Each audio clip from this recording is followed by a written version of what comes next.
Les meilleurs climatologues de la planète prévoient au cours du XXIe siècle un réchauffement du globe sans précédent.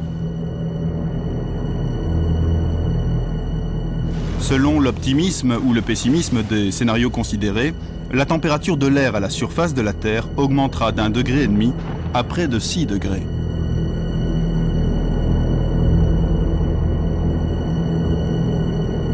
Il va sans dire que ce réchauffement aura des conséquences dramatiques.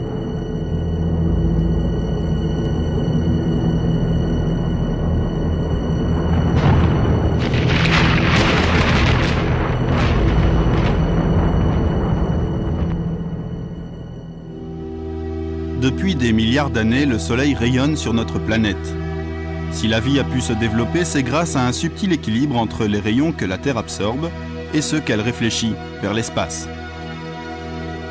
La Terre n'absorbant que la moitié du rayonnement solaire, la vie ne peut émerger que grâce à l'effet de serre. Sans lui, il ferait en moyenne moins 18 degrés.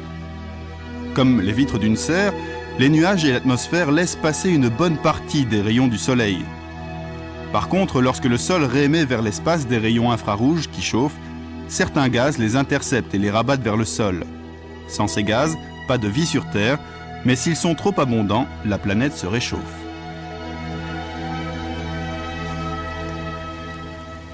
Pour limiter le réchauffement climatique en cours, certains pays envisagent de planter de nouvelles forêts. Grâce à la photosynthèse, en effet, le CO2 ou gaz carbonique, principal gaz à effet de serre, est absorbé et stocké par les végétaux. Pour rappel, le CO2 combiné à l'eau captée par les racines produisent sous l'effet de la lumière, d'une part, des sucres qui vont servir à créer des feuilles et du bois, et d'autre part, de l'oxygène. C'est au cours de leur croissance que les arbres captent au maximum le gaz carbonique. C'est à ce moment-là qu'ils sont des puits de carbone. Une fois adultes, cependant, il faut savoir qu'ils rejettent presque autant de CO2 qu'ils en absorbent. C'est ici, au cœur de la forêt ardennaise, qu'Éric Letta étudie les différents paramètres de la photosynthèse. Dans cette forêt sous perfusion, il mesure tout, les quantités de CO2 émises par les sols, la croissance des arbres, les feuilles qui tombent, les quantités de pluie et de lumière. Et c'est sur cette parcelle expérimentale qu'il étudie depuis 10 ans la croissance d'épicéas bien singuliers. En effet, ces arbres grandissent dans des conditions de température et de CO2 artificiellement élevées, proches des conditions que notre planète connaîtra dans les décennies à venir. Dans ces serres ouvertes pour laisser entrer la pluie, la température est plus élevée d'1,5 degré qu'en dehors des serres. Du CO2 à différentes concentrations est diffusé en permanence sur ces arbres expérimentaux. Résultat, le gaz carbonique accélère la croissance des arbres, selon les concentrations de 15 à 35% de branchage supplémentaire par rapport aux arbres témoins. Mais c'est beaucoup moins que ce qui était attendu. L'homme a toujours utilisé les meilleures terres afin d'en faire des cultures, de sorte que les forêts se retrouvent sur des sols qui sont forcément moins fertiles. De ce fait, on peut s'attendre à ce que la réponse des écosystèmes forestiers, le stockage du carbone en réponse à cette élévation du CO2 soit limité par la fertilité des sols. Par ailleurs, planter de nouvelles forêts ou mieux gérer les forêts existantes semblent des solutions tout à fait temporaires, car lorsqu'un arbre meurt, sa décomposition libère le carbone emmagasiné tout au long de sa vie. De plus, toutes les forêts ne se valent pas. Par exemple, à cause de leur faible ensoleillement, les forêts boréales sont à la limite de l'émission de CO2. Bref, face au réchauffement annoncé, de nombreux points d'interrogation subsistent. Le principal, c'est d'abord de savoir si les forêts resteront des puits ou deviendront des sources de CO2. À ce stade-ci, on n'en sait encore rien, parce que les observations que l'on fait touchent des arbres individuels. Et la réponse d'un écosystème, c'est-à-dire de l'ensemble des individus, doit encore être analysée dans son fonctionnement global. Autre point d'interrogation, c'est ce qui se passe au niveau des sols. Parce que nous avons à peu près passé 10 ans de notre existence à étudier la partie aérienne, qui est aussi la partie la plus visible et la plus simple à analyser. Maintenant, on doit s'attaquer à la partie la plus complexe, c'est-à-dire la partie souterraine. Et je vous rappelle que la biomasse en sous-sol est de 2 à 3 fois plus importante que la biomasse aérienne.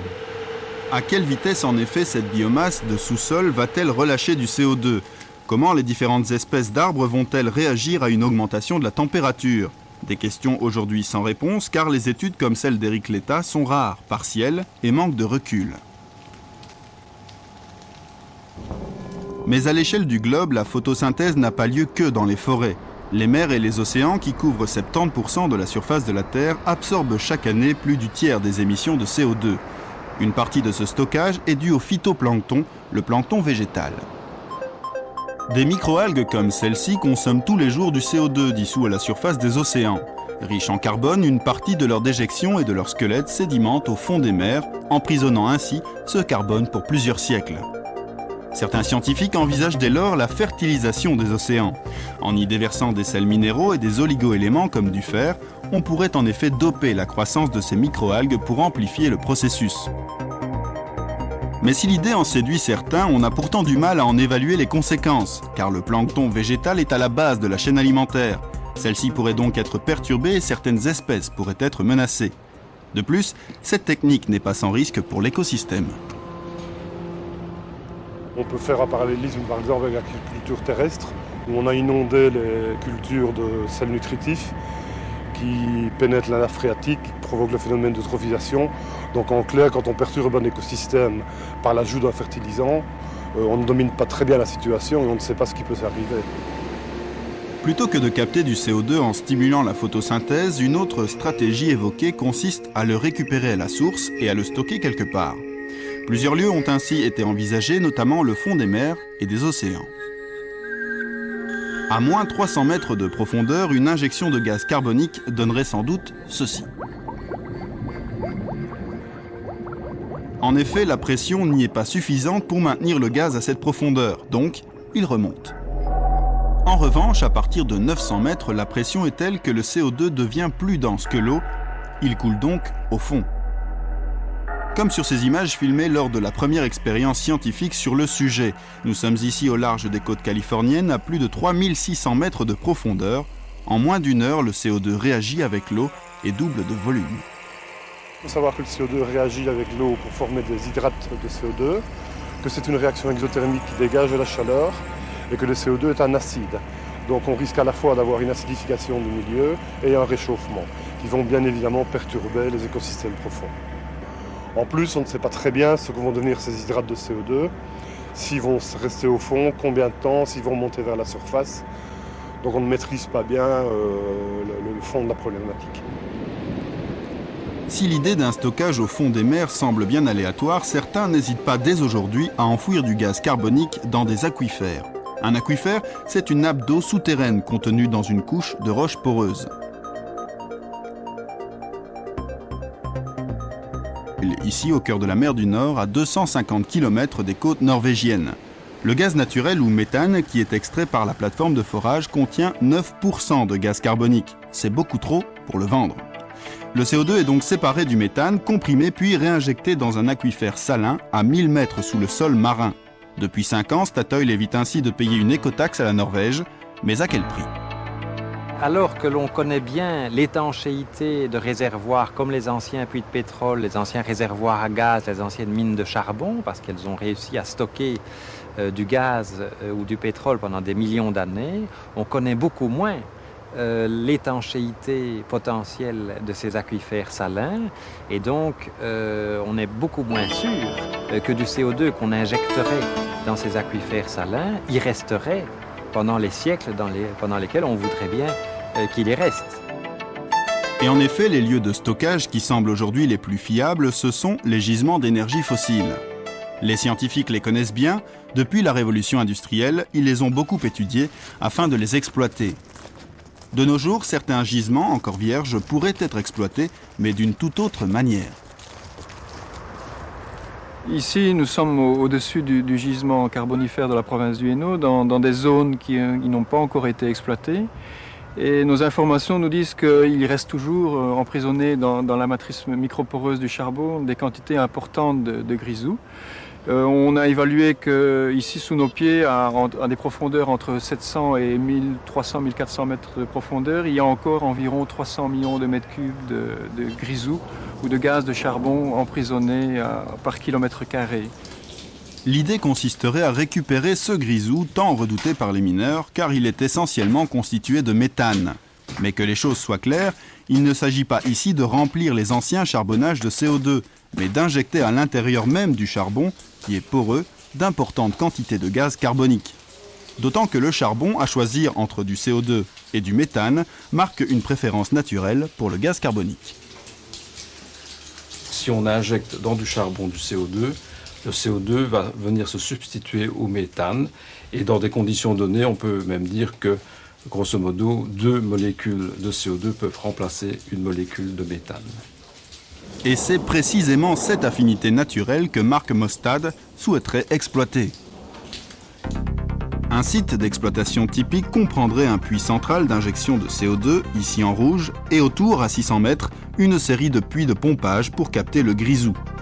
Progressivement, le CO2 prendrait la place du méthane qui serait attiré vers les puits de collecte où une dépression serait créée. On pourrait même imaginer des usines sans aucune émission de CO2. Celui-ci serait alors directement réinjecté dans le gisement. On gagnerait ainsi sur 2 tableaux. D'une part en emprisonnant le CO2 à long terme et d'autre part en récupérant encore plus de méthane grâce à cette réinjection.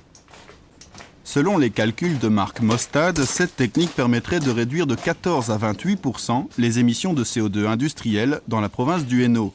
Et cela pendant 25 ans. Mais qu'adviendra-t-il du CO2 ? Le CO2 va être piégé dans la matrice microporeuse exactement comme le grisou était piégé naturellement dans la matrice microporeuse du charbon. Et s'il n'y a pas d'intervention de l'homme pour diminuer la pression du gisement, ce CO2 va être piégé pendant des milliers et des milliers d'années. Si le méthane peut être récupéré et exploité à des fins industrielles, il n'en reste pas moins un redoutable gaz à effet de serre lorsqu'il est rejeté dans l'air. Il résulte principalement du processus de fermentation, en absence d'oxygène, comme dans les marécages ou les rizières qui émettent beaucoup de méthane. La solution ? Le drainage, mais cela serait très coûteux. Alors l'homme se tourne vers d'autres sources d'émissions sur lesquelles il est plus facile d'agir, comme les ruminants. Cette vache, par exemple, éructe du méthane toutes les 5 minutes environ. Chaque jour, elle en produit jusqu'à 600 litres. C'est dans le rumen, c'est-à-dire la panse des ruminants, que la fermentation de la matière organique s'opère. Dans 100 litres de jus de rumen, des millions de protozoaires, de bactéries et de champignons décomposent la matière végétale ingérée et produisent de l'hydrogène. C'est cet hydrogène qui sera converti en méthane par d'autres bactéries, les bactéries méthanogènes. Celles-ci sont les micro-organismes les plus nombreux dans le rumen. Environ 90% du méthane produit est évacué par l'avant, le reste par l'arrière. On mesure habituellement les émissions de méthane par les ruminants dans des chambres respiratoires, comme ici en France à l'Institut national de recherche agronomique de Clermont-Ferrand. C'est grâce à cette technique de référence que l'on a pu mesurer par exemple qu'un mouton produit environ 10 fois moins de méthane qu'une vache. Mais une nouvelle technique d'origine américaine permet à présent de quantifier les émissions au pâturage. Elle permet d'obtenir des chiffres encore plus réalistes puisque le ruminant peut bouger et brouter à sa guise. Sur les hauteurs de Clermont-Ferrand, Cécile Martin nous explique le fonctionnement de cet ingénieux dispositif.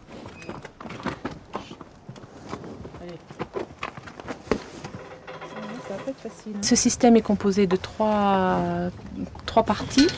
La première, c'est un licol qui est positionné sur la tête de l'animal. La seconde, c'est un capteur qui est positionné sur les naseaux, vers les naseaux, relié à un capillaire qui court donc tout le long du collier et qui est relié à une boîte dans laquelle on récupère les gaz qui sont émis par l'animal. Le fonctionnement, c'est avant de positionner la boîte sur l'animal, le vide est préalablement fait. Donc il y a un vide derrière, une dépression dans cette boîte. Quand on l'ouvre au moment où on la positionne sur l'animal, les gaz qui sont expirés et éructés par l'animal sont captés par le capillaire et remplissent petit à petit la boîte. Et la durée de collecte des gaz est de 12 heures, 24 heures ou 48 heures. C'est nous qui fixons la durée de remplissage de la boîte. Comme ce dispositif ne permet pas de capter l'intégralité des gaz émis, les chercheurs font avaler à l'animal une capsule qui diffuse un gaz traceur dont ils connaissent exactement la vitesse de diffusion. Après avoir analysé les quantités de gaz dans la boîte, ils peuvent, par une simple règle de 3, déduire précisément les quantités de méthane émises par l'animal sur une journée. Pour réduire les émissions de méthane par les ruminants, plusieurs stratégies existent. On peut agir sur l'alimentation en remplaçant une partie des fourrages par des céréales. Résultat, des réductions d'environ 10%. Une solution plus radicale est l'emploi d'antibiotiques, avec lesquels les réductions peuvent grimper jusqu'à 25%. Mais les consommateurs s'y opposent par peur d'en retrouver des traces dans le lait et la viande. Dès lors, la recherche s'oriente vers l'emploi d'additifs alimentaires naturels dont on peut étudier les effets in vitro. C'est notamment ce à quoi s'attelle Jean-Pierre Joigny et son équipe à l'INRA. Les effets de toute une série d'additifs sur la méthanogénèse sont facilement testés dans des petits flacons remplis de jus de rumen. Les gaz émis peuvent être collectés dans des seringues en verre puis comparés. Mais une autre stratégie développée à 17 000 km de Clermont-Ferrand semble particulièrement prometteuse. Il existe aussi une méthode particulièrement intéressante et originale qui a été mise au point en Australie et qui consiste à développer chez le ruminant un système immunitaire contre ses propres bactéries méthanogènes. Donc on vaccine l'animal contre ces bactéries méthanogènes. L'animal produit des anticorps qui détruisent ces bactéries méthanogènes. En juin dernier, c'est plus d'1 million de bêtes qui ont été vaccinées en Australie. Ce vaccin permettrait, d'après ses concepteurs, de réduire les émissions de 20%. En Australie, le méthane, c'est 15% des émissions de gaz à effet de serre et près de 50% en Nouvelle-Zélande. Pour ces pays, un tel vaccin pourrait jouer un rôle majeur dans la lutte contre le réchauffement du climat. Avec une durée de vie d'environ 12 ans dans l'atmosphère contre un siècle pour le gaz carbonique, le méthane est une cible intéressante pour les objectifs à court terme, comme le protocole de Kyoto. Et c'est sans doute là tout le nœud du problème. Le réchauffement climatique est difficile à appréhender par les décideurs, pour qui les échéances sont justement toujours à court terme. Il faut essayer de trouver des solutions qui font d'une pierre plusieurs coups et qui s'attaquent non seulement à la question des changements climatiques qui se posent à moyen ou à long terme, mais qui permettent aussi de s'attaquer à des problèmes plus immédiats comme des problèmes de pollution de l'air, d'encombrement sur les routes, de santé humaine. Et quand on pose ces questions-là, on pose en fait fondamentalement la question du mode de développement qui pour le moment n'est pas durable et que l'on doit rendre durable. On doit atteindre ce développement durable qui protège le climat, mais également la santé, l'environnement d'aujourd'hui. Et je crois que si on arrive à lier les deux, on arrivera à trouver des solutions qui auront le soutien du public et qui seront efficaces.